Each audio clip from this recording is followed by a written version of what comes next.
Esto es Open Vision Radio Podcast. Continuamos. Lunes, entonces, es la toma de posesión de Donald Trump. Va a haber muchos cambios, como ya lo hemos comentado, pero adicional a eso, desde ya se está mostrando quiénes son los invitados a la toma de posesión. Y sobre la base de esto, uno puede definir ya cuáles van a ser los pronósticos o cuáles van a ser las tendencias para los próximos 4 años. ¿Y por qué hablamos de esto? Fíjense lo siguiente. Es una lista de invitados sin precedente. Nunca había sucedido que jefes de Estado, y esto es importante saberlo, jefes de Estado estuvieran asistiendo a una toma de posesión del presidente de los Estados Unidos. Normalmente quienes asisten son toda la línea de presidentes de Estados Unidos previos, pero no se había planteado justamente la invitación a presidentes o jefes de Estado, evidentemente de otras naciones, porque esto podía plantear una línea ya marcada en cuanto a política exterior. ¿Qué sucede en esta oportunidad? Se hace una situación totalmente distinta, como te comentaba y le comento a la audiencia, es una lista sin precedentes, y lo que se ha observado es que Trump ha aprovechado su investidura para establecer cuáles van a ser las líneas y los marcos. En ningún momento, como te contaba, había sucedido esto, y lo que se está planteando es que él está acercando a aliados de la derecha para establecer este panorama que se va a venir. Ahora, ¿quiénes están siendo invitados? Javier Milei. Javier Milei fue el primer líder extranjero en reunirse con Trump tras su victoria en los comicios de noviembre. El mandatario partió ayer viernes hacia Washington. Además de asistir a la investidura, va a recibir algunos premios. Entonces va a estar Milei, va a estar en efecto Nayib Bukele. Nayib Bukele antes era de izquierda, él apoyaba a la izquierda durante sus primeros años en la política, pero ahora se ha trasladado al otro lado del espectro ideológico y se está moviendo más hacia unos estándares establecidos como derecha. Luego Bolsonaro, por ejemplo, que es un expresidente, Lula no está siendo invitado, Bolsonaro sí fue invitado, pero Bolsonaro tiene prohibición de salida del país por presuntamente estar involucrado en un tema de golpe de Estado. Entonces evidentemente no puede salir. Giorgia Meloni, que es la primer ministro de Italia, Giorgia Meloni se reunió hace días con Trump en Mar-a-Lago, y Trump de Meloni ha establecido unas palabras bien emotivas, por decirlo de alguna manera, y ha dicho que ha conquistado Europa. Entonces esto también muestra cuáles van a ser sus apoyos a futuro para lo relativo al tema europeo como tal. También está Víctor Orbán, que es un estrecho aliado de Trump y que incluso ha estado vinculado a cómo ha llevado el lema de Trump de MAGA, es decir, Make America Great Again, lo ha llevado a volvamos a hacer Europa grande de nuevo, ya que él está dirigiendo la presidencia del Consejo de la Unión Europea. Daniel Noboa, que es el presidente de Ecuador de derecha, también confirmó su asistencia, y alguien que no fue invitado, por ejemplo, evidentemente fue Petro. Gustavo Petro, que antes fue un presidente vinculado, o sea, actualmente presidente, pero en el pasado vinculado a un grupo guerrillero, no fue invitado, y él en estos días hizo un comentario bastante incisivo, como acostumbra hacerlo, vinculado al tema de a esa toma de posesión solo va la gente de derecha, como haciendo una cosa despectiva. Para terminar de contarte, en cuanto a presidentes que no van, que no fueron invitados personalmente, porque hay invitaciones personales y hay invitaciones que van con senadores, que es otro tipo de invitación, pero igual asisten, es Vladimir Putin no fue invitado. El Kremlin en diciembre dijo, no hemos sido invitados. Volodymyr Zelensky, el presidente de Ucrania, justamente en ese conflicto, dijo, fuimos invitados, pero no en primera persona. Si él me invita, yo asistiré. Esto es relevante comentarlo.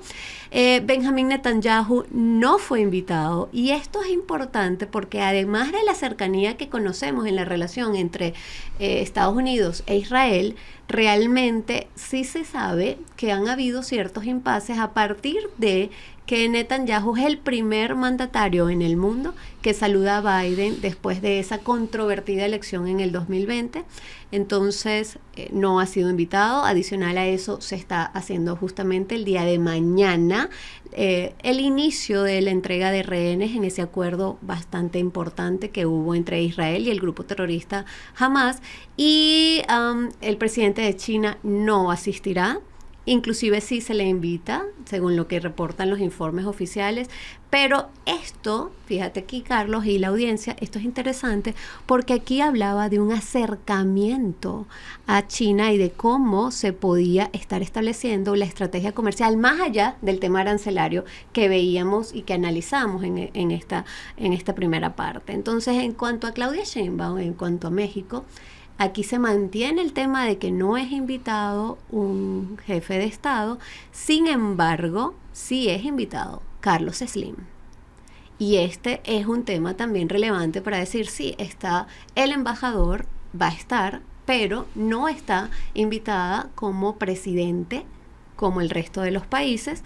En cuanto a líderes y empresarios que no sean precisamente políticos como tal, va a estar Elon Musk, que ya sabemos que tiene una cercanía bastante fuerte con el presidente y fue uno de sus principales donantes en cuanto a la campaña. Y hay otra cosa que es relevante, el asunto de políticos que no están dentro de los gobiernos actuales, porque ya vimos el tema de los presidentes, los que no van a estar presentes como tal, pero además el asunto de los políticos, como por ejemplo Santiago Abascal. Es decir, Santiago Abascal, que es de la oposición a Pedro Sánchez, que es no solamente presidente del gobierno español, sino también líder del Partido Socialista Español, no fue invitado Pedro Sánchez y es invitado Santiago Abascal del partido político Vox. Entonces, esto, como te comentaba Carlos y la audiencia, es un indicador de hacia dónde va a ir esa gestión. Sí, pues como tú dices, digo, como que está muy marcada la estrategia de Donald Trump, desde los invitados, desde los temas, de a quién sí, quién no invitó, y sobre todo sus declaraciones que hizo en su campaña, ¿no? Lo que ya uno va viendo es el no invitar al no ir Claudia Sheinbaum también es algo muy importante y pues algo muy relevante, porque hay que recordar que México es el uno de los principales socios comerciales, ¿no? Con Estados Unidos, viendo que estamos en una etapa de renegociación o de análisis de renegociación y de los cambios que podría haber dentro del TEMEC, ¿no? Yo lo veo preocupante, inclusive en Palacio Federal, allá en el Palacio, la gente que está ahí ya está viendo ya como un hecho el cambio arancelario y están anticipándose a lo que viene. Pero sí es muy, muy, muy importante qué es lo que vaya a pasar, sobre todo porque pues hemos visto todas las declaraciones de Donald Trump, ¿verdad? Y las contestaciones que han tenido tanto el país de Canadá como México, como esa parte a nivel internacional, y sí es un poquito preocupante. Lo que se tiene que entender es justamente de que el péndulo mundial comienza a ir de la izquierda a la derecha. Y aquí lo hemos comentado en El Financiero, lo hemos comentado en Bloomberg, tanto en tus artículos como en los míos, Carlos.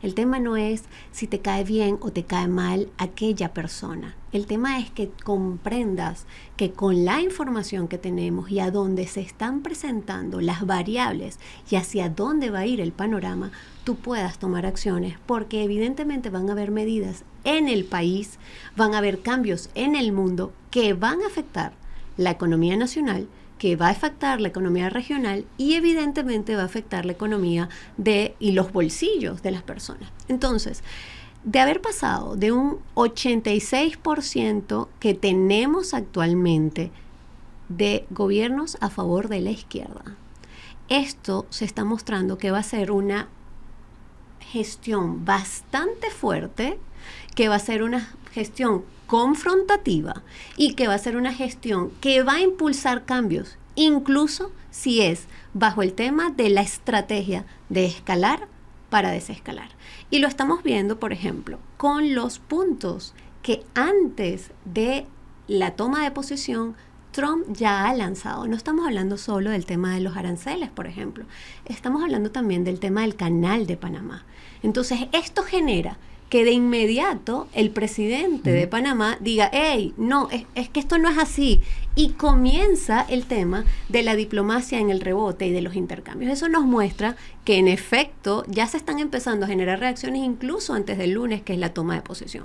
Luego, ya se había planteado, por ejemplo, vámonos del otro lado del mundo hacia Israel.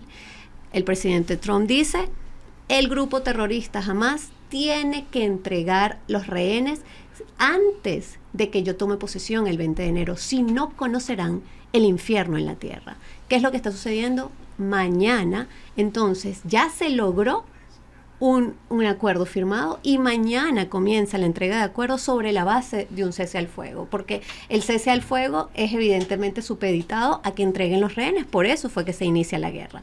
Luego, volviendo a este lado del mundo, está el asunto de vamos a cambiar el nombre al Golfo.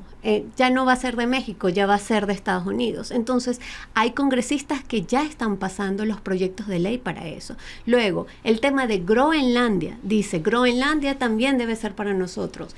Esto hace que el rey y que todos los vinculados a política en Dinamarca digan, no, esto no puede ser. Lo que quiero decir con esto y con estos ejemplos es justamente la gestión que va a suceder. Va a ser una gestión confrontativa, va a ser una gestión escaladora, va a ser una gestión en que va a depender entonces de los diversos representantes cuánto se va a desescalar y cuánto se va a negociar. Pues es un juego de ajedrez, como siempre lo hemos dicho, muy trascendental, Laura, porque resumiendo, Groenlandia, el Golfo de México, el Canal de Panamá, políticas arancelarias, ataques comerciales, el doping famoso contra China, de inmigración, son muchos elementos que están en el juego del tablero. O sea, sí viene, yo creo que sí hay que estar muy pegados y haciendo un marcaje diario de lo que va a pasar a partir del lunes, porque ya todos están en sus posiciones de lo que vaya a pasar. Pero sí, muy interesante y hay que estar pegados con esa transición presidencial en Estados Unidos. Así será. Esto es Open Vision, Radio Podcast. Regresamos.